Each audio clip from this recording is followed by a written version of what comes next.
پھر ایک جگہ تو بڑا عجیب انداز اختیار کیا آپ نے، ایک بوڑھے کو اپنی نصیحت کے لیے کچھ الفاظ کہہ دیے۔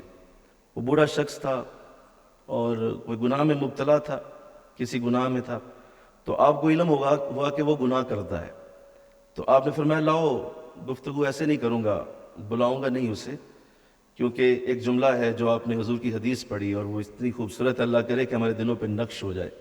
آپ نے ارشاد فرمایا اگر میں اسے بلاؤں گا تو وہ میرے سامنے آئے گا، اور جب میں اسے اس کا گناہ یاد کراؤں گا اور مجھے پتا ہے کہ اس نے وہ کیا ہے اور تم لوگوں نے بتایا کہ اس نے کیا ہے، تو اگر میں کہوں گا کہ یہ گناہ اس نے کیا ہے تو وہ شرمندہ ہو جائے گا۔ اور میرے نبی نے فرمایا ہے کہ مومن کبھی کسی کو شرمندہ نہیں کرتا، مومن کسی کو شرمندہ نہیں کرتا۔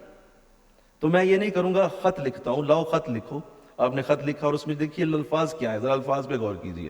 الفاظ لکھتے ہیں کہ اے شخص، اللہ بڑا رحم کرنے والا ہے، اللہ بڑا کرم کرنے والا ہے، وہ بہت معاف کرنے والا ہے، وہ بہت توبہ قبول کرنے والا ہے، اور وہ سزا بھی دینے والا ہے۔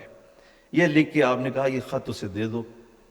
وہ خط اس تک جب پہنچا، اس نے وہ خط پڑھا، اس کی آنکھوں سے آنسو روا ہو گئے اور روزہ قطار رونے لگا، اور آ کے حضرت عمر کے پاؤں پہ ہاتھ رکھ کے کہنے لگا حضرت میں نے اپنے گناہ سے توبہ کر لی ہے، لیکن آپ نے صرف اتنا بتائیں، اس میں کچھ لکھا ہی نہیں، میرا کون سا گناہ تھا جس کی وجہ سے اتنا بڑا جملہ میرے لیے آپ نے لکھا کہ اللہ معاف کرنے والا ہے، اللہ توبہ قبول کرنے والا ہے، اللہ بہت رحم کرنے والا ہے، کون سا گناہ تھا؟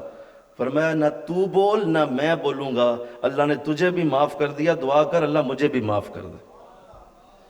نہ تو بول نہ میں بولوں گا، ہم ذکر ہی نہیں کرنا چاہتے، توبہ کر لی، کہا حضور کر لی، کہا بس بات ختم ہو گئی، گناہ کا ذکر ہی نہیں کیا۔ تو یہ کیسا انداز ہے، یہ کیا سٹائل ہے آپ کا؟ ہمیں اس پہ غور کرنا ہے، ہمیں اس پہ دھیان دینا ہے۔ یہ اتنی بڑی مجلس ہم سب بیٹھے ہیں، میرے قبلہ عالم اللہ ساری رحمتیں ہمارے شیخ پہ نازل کرے۔